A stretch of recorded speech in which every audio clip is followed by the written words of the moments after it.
the main stock indexes for the US are now at all-time highs. With stocks trading at such a premium, is there still upside to be found in this market? Wall Street analysts now see it valued at $28 a share, or roughly 47% higher compared to where it trades today. MarketBeat's Gabriel Osorio-Mazilli shares a list of 3 undervalued stocks that won't stay that way for long. For them to boost a stock that has underperformed by this much, there has to be a high level of conviction here. Will these 3 value plays be the upside you're looking for, or is there a reason these stocks aren't seeing the same growth as the rest of the market?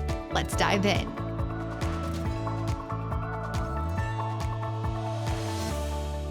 Gabriel, so glad to have you with us on this special edition of Market Beat in the Mountains.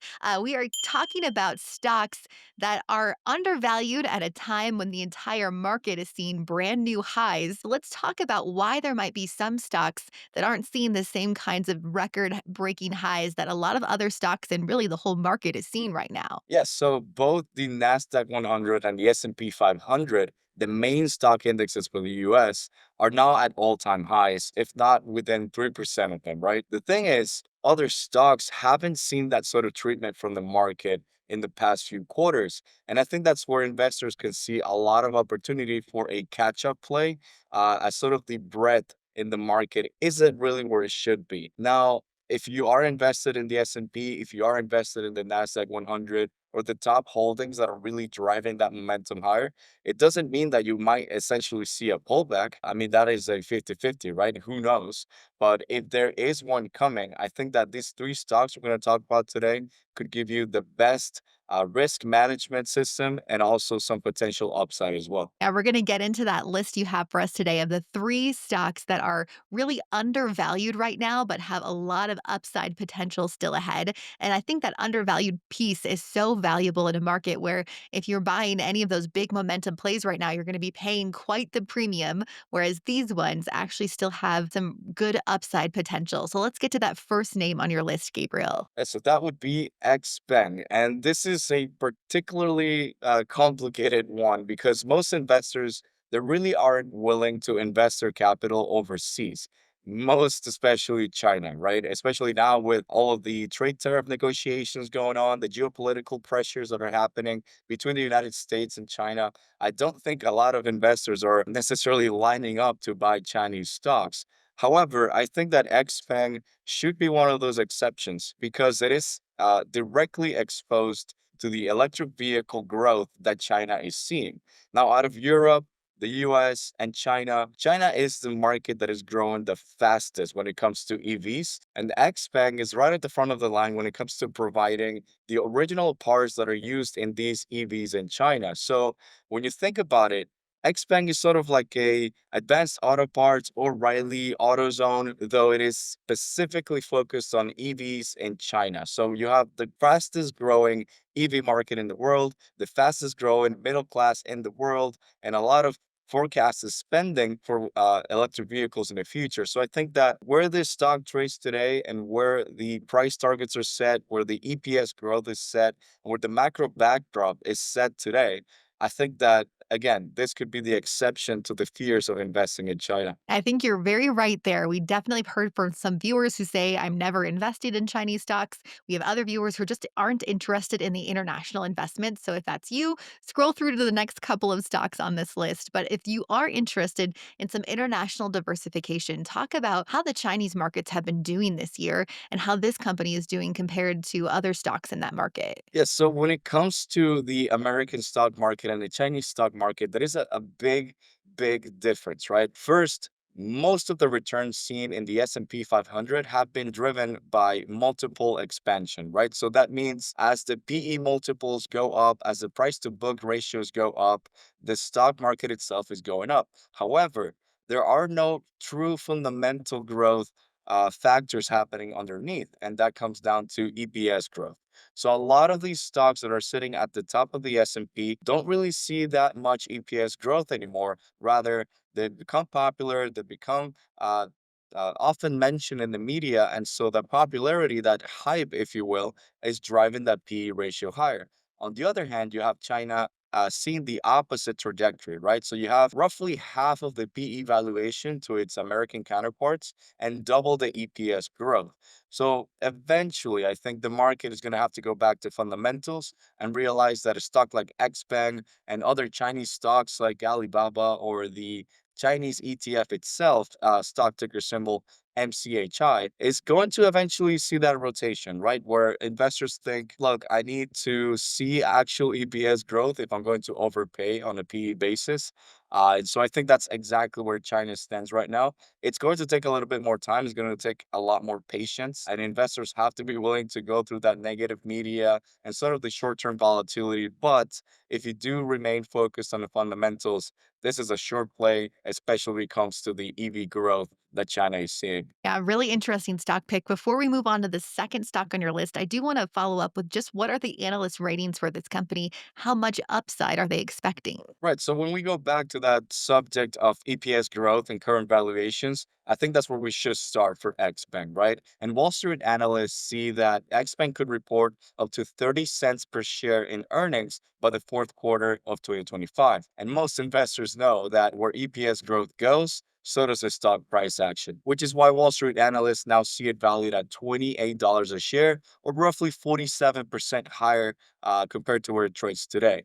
So essentially, that low price compared to 52-week highs and the true fundamental setup in EPS growth and the macro backdrop in EVs for China can really justify not only that 47%, but even a higher potential upside, especially in today's discount. Yeah, that's a really good upside compared to some of the bigger names and the companies currently at all-time highs right now, where they're trading above the consensus price target right now. So that's a good outlook for this company. Let's move on to the second stock you have for us that has a similar upside outlook. Right, and this one would be more focused on the US technology sector. And before I sound a little contradictory, right? This is not just any tech name. Most of the tech names that have been on the media are the likes of NVIDIA, AMD, Taiwan Semiconductors, and others, right? This one was famous back in the day, but got left behind on that valuation multiple expansion, right? And this name is Intel. Intel trades below 50% of its 52-week high, even though it's got the best footprint when it comes to where the United States wants to take the manufacturing for the chip making industry, for the semiconductor industry, when it comes to onshoring it, right? Bringing it back from the Asian regions and the European regions back to the United States. And I think that's exactly what investors should watch out for when it comes to Intel and how cheap it is today compared to where the fundamentals could be 12 months from now. I think the important question here is why aren't we hearing about Intel with all of these other tech companies? Whenever we talk about AI and tech companies and the big momentum plays out there, Intel is not a name that usually comes up. Why is that? Well, I think there's a two-way explanation to this, right? And first, I would say Intel was really one of the first names to start betting on the US manufacturing process, right? If you remember back from 2022, Intel really outlay a lot of cash to start building their fabs in Ohio, in Arizona, and other states in the US as well, right? So the market saw names like NVIDIA, Taiwan, AMD, and others really invest into new technology development, really the growth engine of these businesses, while Intel was back in the race investing in its logistical supply chain. So again, it does make sense to see Intel fall behind, but that early investment might start paying off in the coming months.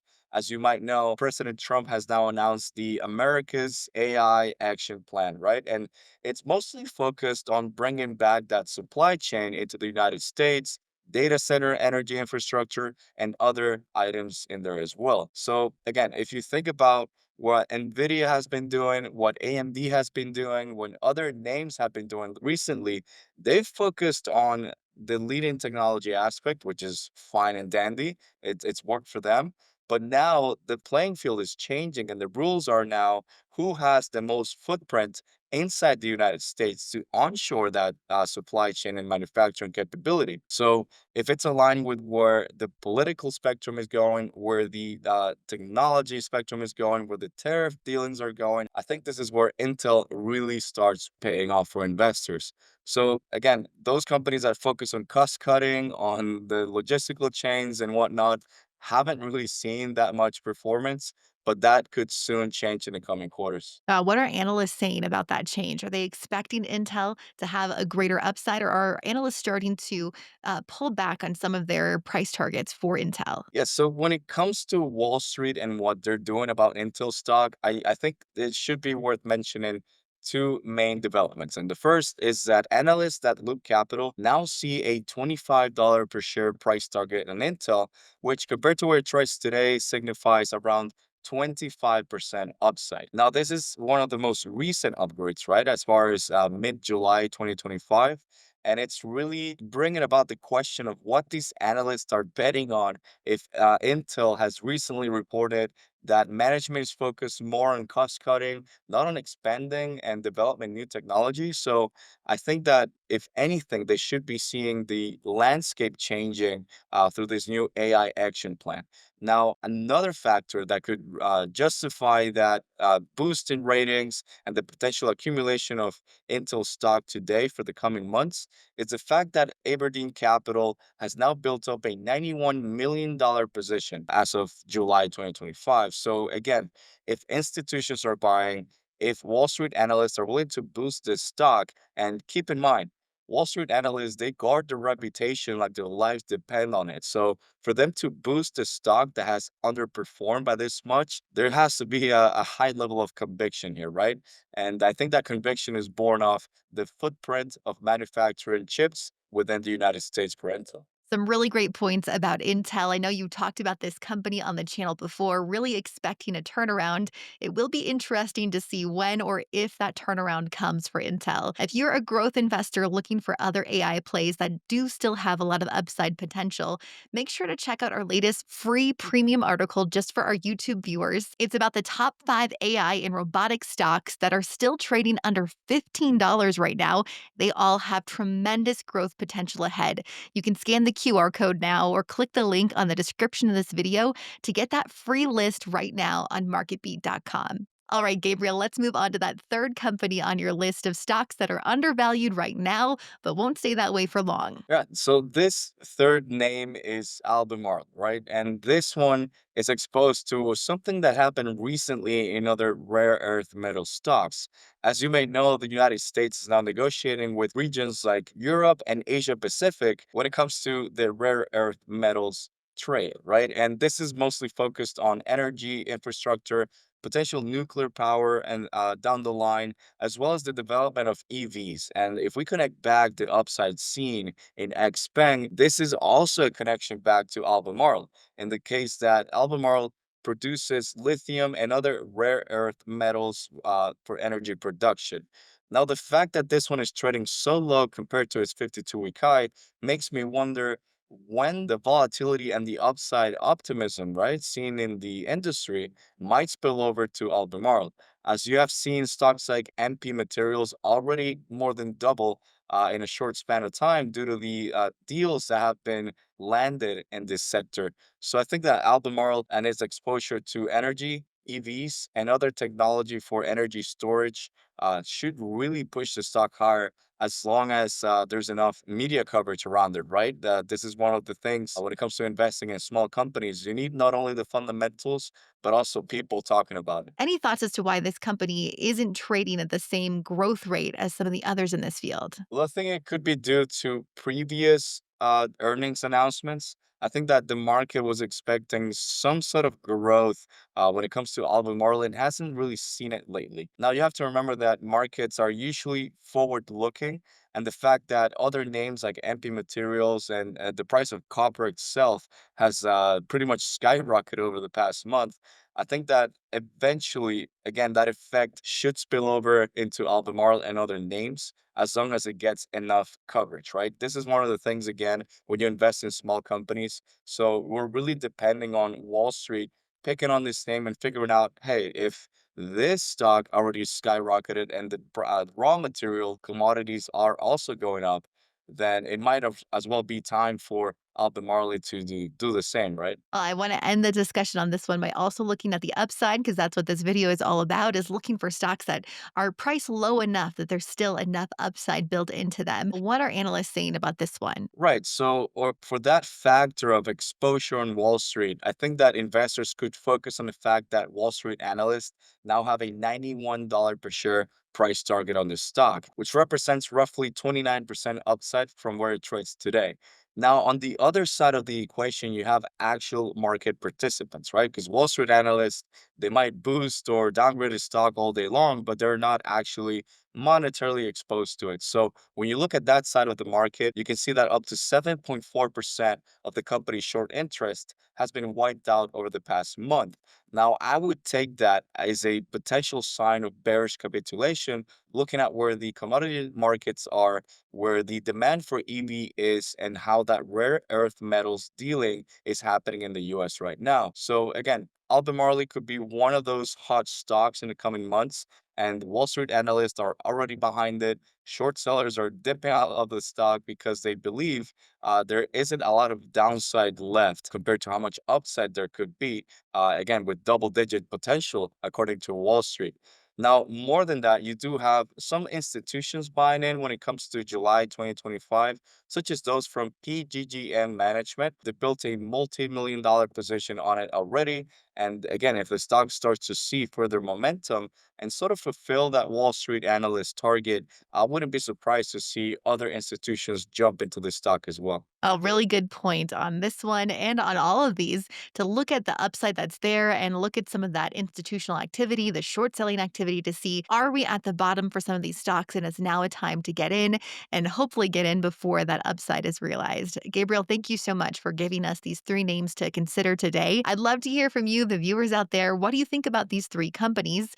And also, are you looking for more opportunities like this or are you following more of the momentum and the stocks that are already seeing new highs. Which ones are you most interested in right now? We'd love to hear from you in the comments. Thanks again for watching, everyone. And as always, happy investing.